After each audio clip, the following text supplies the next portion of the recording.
Okay, today we're going to run through the Dometic DRS of how to change and clean the filter. So the lid is 2 magnets holding on top. Then we remove the filter with the 2 push tabs just here on the side. That then will begin to slide out. Okay. If the filter's dirty, we can remove that, take that outside for a clean, or if it's time to replace it, replace that. The new one slides back in, and we make sure this section is top or bottom and facing forward. That then lines back up inside. You'll see the tabs and push up, and you'll hear it lock back into place. On the underside here, we can see we have a blocking plate.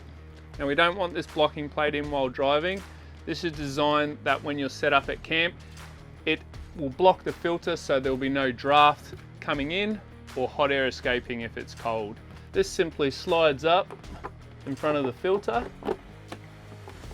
and sits over top, restricting the airflow.